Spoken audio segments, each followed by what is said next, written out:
بہت اچھا سوال ہے، کیا مایوپیتھی قابل علاج ہے؟ میرے محترم بھائی اور بہنوں، میڈیکل سائنس میں اس کا کوئی علاج نہیں ہے۔ بہت ساری بیماریاں ایسی ہیں جس کا میڈیکل سائنس میں کوئی علاج نہیں ہے، جبکہ جو خوبصورت زندگی پیارے پیغمبر جناب محمد صلی اللہ علیہ وآلہ وسلم لے کے آئے، اس میں دو بیماریاں بتائی گئی ہیں۔ ایک کوئی موت کا علاج نہیں کر سکتا، اور دوسرا جب انسان یہ تسلیم کر لے کہ میں بوڑھا ہو گیا ہوں، اس بوڑھے کا کوئی علاج نہیں کیا جا سکتا۔ اس کے علاوہ میرے محترم بھائی اور بہنوں، کائنات میں جتنی بیماریاں ہیں سب کا علاج ہے، اس میں مایوپیتھی بھی شامل ہے۔ میرے محترم بھائی اور بہنوں، اگر کسی کیا ہو گیا، اگر کوئی شخص مایوپیتھی کا پیشنٹ ہے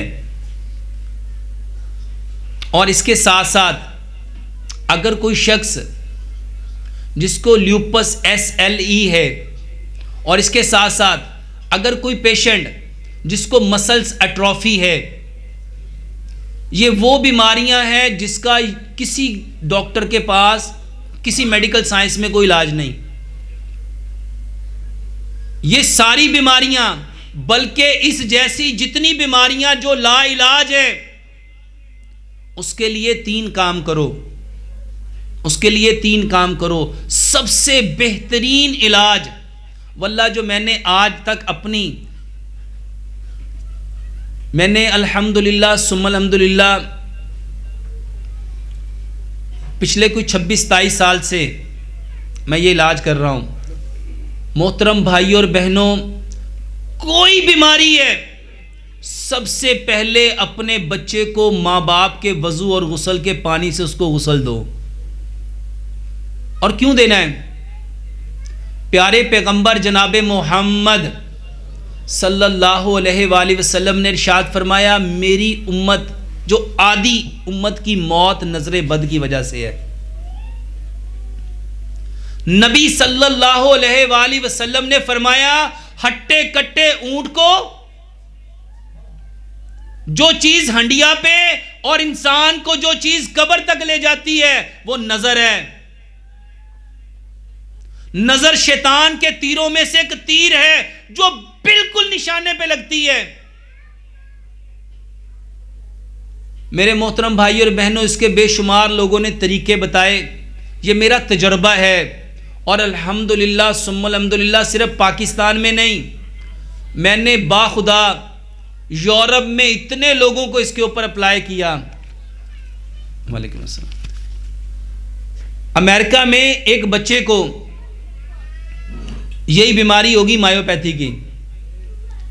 اس میں ہوتا کیا ہے میرے محترم بھائی اور بہنوں، ایک یہ بیماری، ایک یہ جو لیوپس SLE ہے یہ بیماری، اور ایک یہ جو مسلز ایٹروفی ہے۔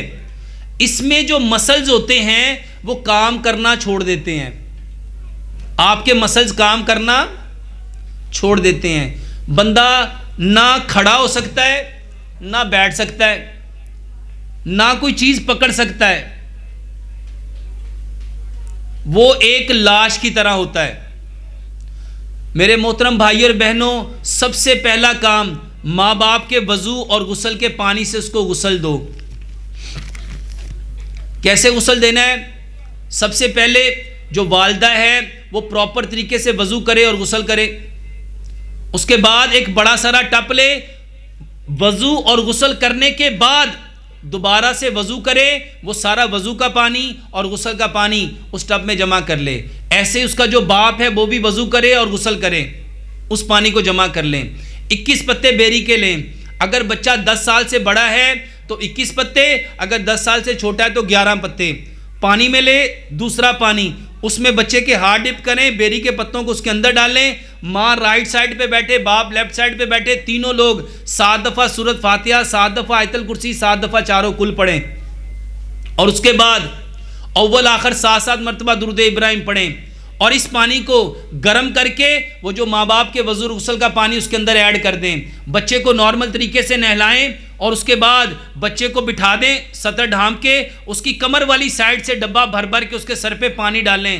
اللہ کی قسم باخدا واللہ ایسے ایسے لوگ ٹھیک ہوئے کہ مجھے خود سمجھ نہیں آتی یہ کیسے ٹھیک ہو گئے.